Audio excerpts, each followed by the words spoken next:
Le problème qui résidait envers Israël était que leur cœur était pas fondé sur la satisfaction de Dieu, mais sur leur propre satisfaction. C'était le point qui focalisait tous leurs désirs dans le désert. Ils marchandaient constamment avec Dieu, et ce n'était pas en parole, c'était dans l'esprit. Ils disaient en fait, si tu satisfais notre désir et nous donnes ce que nous voulons, nous irons avec toi, sinon nous n'irons pas.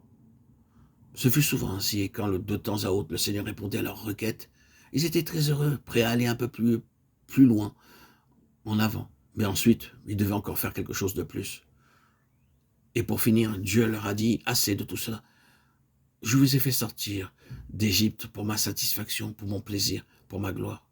Ainsi, parce qu'ils négociaient avec Dieu, parce que ce fut toujours une affaire liée à leur satisfaction plutôt qu'à la sienne, la gloire est partie.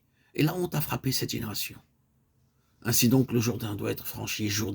Le Jourdain signifie une fois pour toutes plénitude, finalité, surabondance. Il est Seigneur.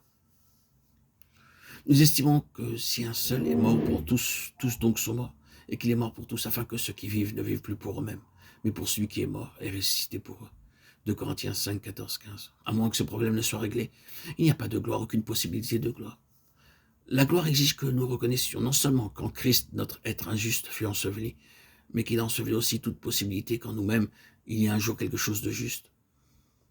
Vous êtes prêt à laisser enterrer votre pauvre, moi malheureux et misérable, mais vous n'êtes pas toujours prêt à saisir et à enterrer la capacité supposée de votre être à vouloir se justifier. Vous tournez encore autour de ce misérable cadavre, espérant qu'il produise une certaine vie. La seule chose à faire, c'est de le mettre là où Dieu l'a mis, de l'enterrer. Oh, misérable chrétien, demeure enterré. Accepte le jugement de Dieu et finissons avec cela. En vous-même, vous ne serez cependant pas meilleur quand vous aurez fait cela. Vous serez encore cet être misérable. Le fait est que vous devrez cesser d'avoir vos yeux sur vous pour porter vos regards sur un autre, sur celui qui a pris votre place. Oui, le jugement et la mort doivent être acceptés. Mais écoutez-vous ces voix néfastes qui suggèrent constamment que Dieu vous juge, vous, croyants, à cause de votre nature pécheresse. C'est ainsi que les difficultés, les épreuves, les étranges expériences au cours de votre vie vous sont présentées. Et il est extraordinaire de voir quelle sensation le diable peut faire éprouver à des croyants pour leur faire croire ou ressentir que Dieu les a délaissés. C'est le domaine dans lequel la bataille de la foi doit être soutenue. Contre nos expériences et les sensations de l'âme, vous pouvez avoir la preuve la plus merveilleuse un jour que le Seigneur est avec vous et qu'il vous utilise, déversant lui-même sa parole par vous, et à ce moment-là, vous n'avez aucun doute à son sujet. Mais le jour suivant, ne pas ressentir que Dieu est dans votre univers.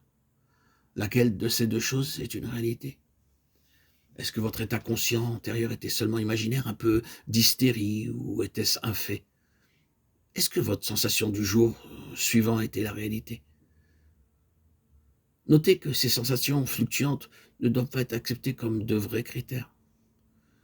Si Dieu jugeait votre nature pécheresse, Christ serait venu en vain. Nous n'expions pas nos péchés en tant que croyants. Si nous le faisons, l'expiation n'était donc pas complète sur le calvaire. L'œuvre n'était donc pas terminée. Quel que puisse être le besoin de formation, de discipline et de correction pour développer ce qui est de Dieu en nous et la mise de côté réelle de ce qui est de nous-mêmes, nous ne sommes cependant et quand même pas avec tout cela en train d'expier pour nos péchés ou notre nature pécheresse. Ce fut fait quand un homme, nous rassemblant tous en lui-même, succomba sous les flots de la colère de Dieu. C'est cela l'évangile pour les croyants, c'est l'évangile de la gloire du Dieu satisfait. Si vous voyez quelqu'un qui revient constamment à sa nature pécheresse, cette personne passe forcément par des temps difficiles et vous devez l'aider et être patient et compatissant envers elle, comprenant qu'il peut y avoir un certain arrière-plan pour expliquer cela. Et cependant, si vous trouvez un croyant qui constamment, durant des mois ou des années, retourne à cela et remet en cause l'expiation, mettez juste l'accent sur ce qu'ils font. Ils ont ôté le calvaire. Ils ont annulé en eux-mêmes l'œuvre de la croix. Ils ont pris la place de l'agneau de Dieu en essayant d'expier pour leurs propres péchés. Est-ce que vous êtes capable d'agir ainsi? Oh, à Dieu ne plaise, à Dieu ne plaise. Oh, combien de terribles problèmes sont liés au fait que l'accusateur des frères trouve un accès dans l'esprit des enfants de Dieu.